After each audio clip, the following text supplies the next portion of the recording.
എല്ലാവർക്കും നമസ്കാരം. ഇന്ന് നമ്മൾ എടുത്തിരിക്കുന്ന വിഷയം കേരളത്തിൻ്റെ സ്വന്തം കർക്കിടക മാസത്തെക്കുറിച്ചും ഈ മാസത്തിലെ കുളിക്ക് നമ്മുടെ ആരോഗ്യത്തിലുള്ള ആ പ്രാധാന്യത്തെക്കുറിച്ചുമാണ് ഇതിൽ സംസാരിക്കാൻ പോകുന്നത്. ഇന്ന് ഈ ഒരു വിഷയം എടുക്കാനുള്ള കാരണം ഭൂമിശാസ്ത്രപരമായി നോക്കുമ്പോൾ ഈ ഭൂമിയിൽ കേരളത്തിന് പ്രകൃതി കനിഞ്ഞു നൽകിയ ഇത്രയും അധികം ഉപഹാരങ്ങൾ അല്ലെങ്കിൽ അനുഗ്രഹങ്ങൾ ലോകത്ത് മറ്റൊരു ഭൂപ്രദേശത്തിനും കിട്ടിയിട്ടുണ്ടാകില്ല.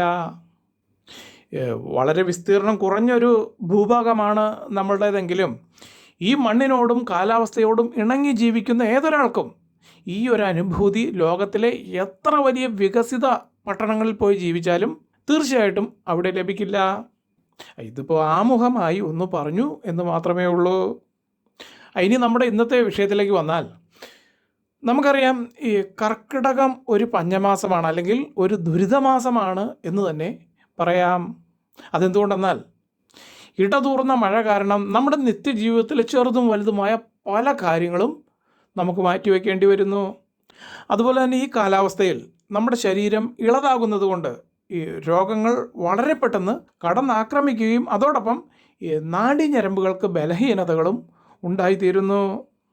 എന്നാൽ ഇതേ അവസ്ഥയിൽ ഈ പറഞ്ഞ ബലഹീനതകൾ നമുക്കൊരു അനുഗ്രഹമാക്കി മാറ്റാൻ തീർച്ചയായും സാധിക്കും. പറയാൻ കാരണം ശരീരം ഇങ്ങനെ ഇളതായി നിൽക്കുമ്പോഴാണ് അതിനെ ചികിത്സിക്കാൻ നമുക്ക് ഏറ്റവും അനുയോജ്യമായ ആ ഒരു അവസരം കിട്ടുന്നത്. ഇതിൽ വാസ്തവം പറഞ്ഞാൽ കഴിഞ്ഞുപോയ ഒരു വർഷത്തെ മാലിന്യങ്ങൾ നമ്മുടെ ശരീരത്തിൽ നിന്നും പുറത്തു കളയാനാണ് പ്രകൃതി ഇങ്ങനെ ഒരു കാലഘട്ടം നമുക്ക് ഒരുക്കിയിരിക്കുന്നത്.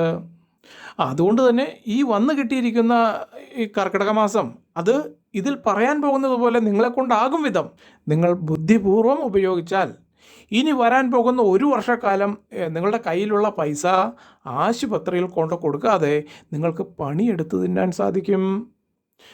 എന്തായാലും ശരി, ഇതിൽ ഈ സമയം നമ്മുടെ മുന്നോറുകളെ നമ്മളൊന്ന് സ്മരിക്കാതെ തരമില്ല.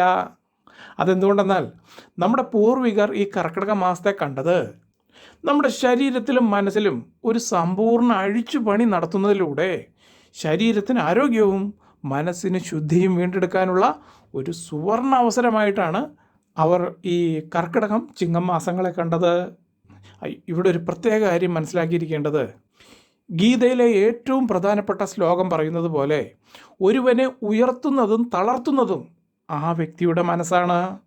എന്ന് വെച്ചാൽ ഈ പറഞ്ഞത് സിമ്പിളായിട്ട് ഒന്ന് പറയുകയാണെങ്കിൽ, മറ്റുള്ളവർ നിങ്ങളെക്കുറിച്ച് എന്ത് പറയുന്നു അല്ലെങ്കിൽ എന്ത് ചിന്തിക്കുന്നു എന്നുള്ളതിലല്ല കാര്യം. നിങ്ങൾ സ്വയം തോൽവി സമ്മതിക്കാത്ത മനസ്സിനുടമയായി മുന്നോട്ട് പോകുന്നിടത്തോളം കാലം നിങ്ങളെ പരാജയപ്പെടുത്താൻ ലോകത്തിലെ ഒരു ശക്തിക്കും സാധിക്കില്ല. ഇത് പറയാൻ കാരണം നിങ്ങൾ തോറ്റു എന്നത് എതിർഭാഗത്ത് നിൽക്കുന്നവരുടെ കേവലം അനുമാനം മാത്രമാണ്.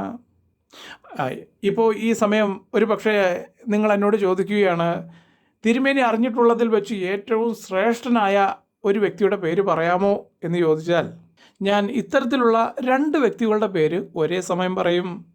അതിലൊന്ന് ആൽബർട്ട് ഐൻസ്റ്റീൻ, രണ്ടാമത്തെ വ്യക്തി ശ്രീശങ്കരൻ. എന്തുകൊണ്ട് നമ്മളിൽ ഒരാളായി ഇവർ ഉത്കൃഷ്ടരായി ഗണിക്കപ്പെടാൻ കാരണം എന്നാണെങ്കിൽ, ഇവരുടെ ചോയ്സ് പ്രകാരം എന്തിലേക്കാണോ ദൃഷ്ടി പായിച്ചത് അതിലവർ അഗ്രഗണ്യരായി, അതായത് പരമപദം നേടി എന്ന് സാരം.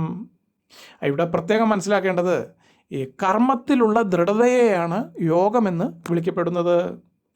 അപ്പോൾ ഈ അർത്ഥത്തിലാണ് ഈ പ്രജ്ഞ പ്രതിഷ്ഠിതമായവരെ യോഗി എന്ന് വിളിക്കാൻ കാരണം. ഇവിടെ യോഗി എന്ന് പറഞ്ഞപ്പോഴാണ് ആദിയോഗി ശിവയോഗി എന്ന ഒരു ചിന്ത മനസ്സിൽ വന്നത്.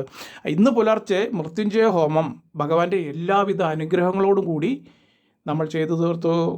നിങ്ങൾ ഇവിടെ പേരും ജന്മനക്ഷത്രവും തന്ന ആളുകളെ പരമാവധി അതിലേക്ക് ഉൾപ്പെടുത്തിയിട്ടുണ്ട്. ഇതോടുകൂടി നമ്മുടെ ശൈവ പൂജകൾക്ക് വിരാമമായി. ഇനി കർക്കിടക മാസ പൂജകൾ ആരംഭിക്കുകയാണ്. ഈ പൂജകളുടെ ഡീറ്റെയിൽസും മറ്റു കാര്യങ്ങളുമെല്ലാം അടുത്ത വീഡിയോയിൽ വിശദമായി പറയാം. ശരി, അപ്പോൾ ഇന്നത്തെ വിഷയത്തിലേക്ക് വന്നാൽ കർക്കിടക മാസത്തിലെ കുളിയുടെ ആ ഒരു പ്രാധാന്യം. നമുക്ക് ആരോഗ്യം, ബുദ്ധി, ഉന്മേഷം, ശരീരശുദ്ധി എന്നിവ മാത്രമല്ല, അതിനപ്പുറം വലിയൊരു ആരോഗ്യശാസ്ത്രം കൂടി അതിലുണ്ട്. നമ്മുടെ പഴമക്കാർ ഈ കർക്കിടക മാസത്തിൽ ചില പ്രത്യേക തരം ചിട്ടകൾ അനുസരിച്ചാണ് ജീവിച്ചു പോന്നിരുന്നത്. അതായത് ഈ കർക്കിടക മാസം തീരുന്നതുവരെ അവർക്ക് ചില പ്രത്യേക കാര്യങ്ങൾ കൃത്യനിഷ്ഠയോടെ പുലർത്തി പോന്നിരുന്നു. അതിൽ പ്രധാനമായിട്ടുള്ള ഒന്നാണ് കർക്കിടക മാസത്തിലെ അതിരാവിലെയും അതുപോലെ തന്നെ വൈകുന്നേരവുമുള്ള ആ ഒരു കുളി. ഈ പറഞ്ഞതിൽ കുളിക്കുന്നതിൽ മാത്രമല്ല, ഉള്ളിലേക്ക് കഴിക്കേണ്ട ഭക്ഷണവും എങ്ങനെ വേണമെന്ന് അവർക്ക് നിഷ്കർഷതയുണ്ടായിരുന്നു. അതിൽ പ്രധാനപ്പെട്ടതാണ് കർക്കിടക കഞ്ഞി അഥവാ ഈ മരുന്ന് കഞ്ഞി എന്ന് പറയുന്നത്.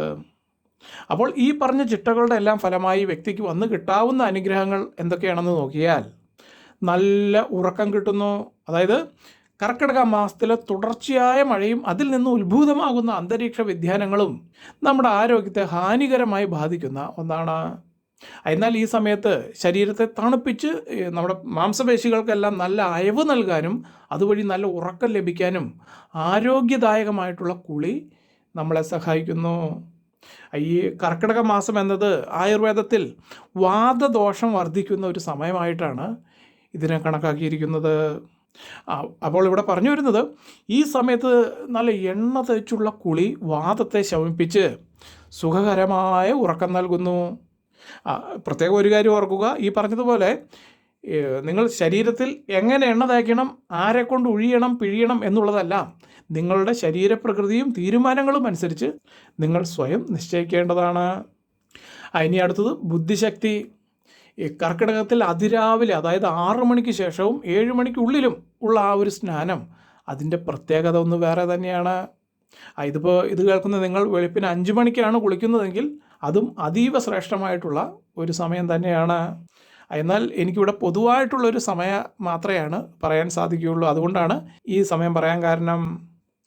അതുപോലെ തന്നെ ഇവിടെ നിങ്ങൾ നല്ല തണുത്ത പച്ചവെള്ളത്തിൽ കുളിക്കണോ അല്ലെങ്കിൽ ഇളം ചൂടോട് കൂടിയ വെള്ളത്തിൽ കുളിക്കണോ എന്നുള്ളത് നിങ്ങളുടെ തീരുമാനമാണ്. എന്നാൽ ഈ ഒരു പോയിന്റിൽ വ്യക്തിപരമായിട്ട് എനിക്ക് പറയാനുള്ളത്, നിങ്ങൾ 15 വയസ്സിനും 45-നും ഇടയിലുള്ള വ്യക്തികളാണെങ്കിൽ നിങ്ങൾ ഉറപ്പായിട്ടും നല്ല ചിൽഡായിട്ടുള്ള തണുത്ത വെള്ളത്തിലാണ് പുലർച്ചെ കുളിക്കേണ്ടത്. എന്നാൽ കുട്ടികളും പ്രായമായവരും ഇളം ചൂടുവെള്ളത്തിലാണ് കർക്കിടക മാസത്തിൽ കുളിക്കേണ്ടത്. അങ്ങനെ നിങ്ങൾ ശ്രദ്ധിച്ചാൽ ഈ കുളി നിങ്ങളുടെ നാഡീ ഞരമ്പുകൾക്ക് പുതുജീവൻ നൽകും. അതിൻ്റെ ഭാഗമായി നല്ല ഉറക്കം ലഭിക്കുകയും ശരീരത്തിലെ വിഷാംശം നീങ്ങിപ്പോകുന്നത് കൊണ്ട് നല്ല മാനസികാരോഗ്യത്തെയും ബുദ്ധിശക്തിയെയും അനായാസം വ്യക്തിക്ക് പ്രകൃതിയിൽ നിന്നും നേടിയെടുക്കാൻ സാധിക്കുന്നു. അതോടൊപ്പം ശരീരത്തിന് നല്ല ഉന്മേഷം ലഭിക്കുമ്പോൾ മനസ്സിനും ഉണർവുണ്ടാകുന്നു. ഇത് പഠനത്തിലും ദൈനംദിന കാര്യങ്ങളിലും കൂടുതൽ ശ്രദ്ധ കേന്ദ്രീകരിക്കാൻ വ്യക്തിയെ സഹായിക്കുമെന്നും ഈ സമയം അറിഞ്ഞിരിക്കണം. അപ്പോൾ ഈ പറഞ്ഞ അവസ്ഥകളെ തുടർന്നാണ് ശരീരത്തിന് നല്ല ഉത്തേജനവും അതുവഴി നാഡീഞരമ്പുകൾക്ക് അസാമാന്യ ബലവും സിദ്ധമാകുന്നത്. അതോടുകൂടി ശരീരത്തിൽ രക്തോട്ടം, അഗ്നിബലം എന്നീ പ്രക്രിയകൾ തടസ്സം കൂടാതെ നടന്നു തുടങ്ങുന്നു. ഈ മാസം മുരിങ്ങയില ഒഴികെയുള്ള മറ്റിലക്കറികൾ ധാരാളം കഴിക്കുക. മുരിങ്ങയില യാതൊരു കാരണവശാലും കഴിക്കരുത്. അതുപോലെ തന്നെ അശ്വഗന്ധലേഹ്യം, ചവനപ്രാശം, തെങ്ങിൻ പൂക്കല ലേഹ്യം, ഈ അമക്കുരം ചേർത്തുകൊണ്ടുള്ള മരുന്നിൻ്റെ കൂട്ടുകൾ എന്നിവ നിങ്ങൾ വൈദ്യ നിർദ്ദേശപ്രകാരം മാത്രം കഴിക്കുക. ഇനിയിപ്പോൾ ഇതിനൊന്നും സാധിച്ചില്ലെങ്കിൽ പോലും നിങ്ങളുടെ വീട്ടിൽ എല്ലാ വർഷവും നിങ്ങൾ ചെയ്യാറുള്ളത് പോലെ കർക്കിടക മാസം 1-ാം തീയതി മുതൽ 7 ദിവസം, അതായത് അടുപ്പിച്ച് 7 ദിവസം അല്ലെങ്കിൽ 9 ദിവസം കർക്കിടക കഞ്ഞി, അതായത് മരുന്ന് കഞ്ഞി ഉണ്ടാക്കി കുടിക്കുക. പ്രത്യേകം ഓർക്കുക, ഉലുവ അല്പം കൂടുതലിടാൻ ശ്രദ്ധിക്കുക. അപ്പോഴുള്ള കയ്പ്പ് വകവയ്ക്കേണ്ട കാര്യമില്ല. ഇനി ഈ കർക്കിടക കഞ്ഞി കുടിക്കുന്നതിനോടൊപ്പം ഇതിനോട് ചേർത്ത് എന്തെങ്കിലും കറി വേണം എന്ന് നിർബന്ധം ഉള്ളവരാണെങ്കിൽ നിങ്ങൾ ചെറുപയർ ഉപ്പിൽ വേവിച്ച് ഇതിനോടൊപ്പം കറിയായി കൂട്ടാം.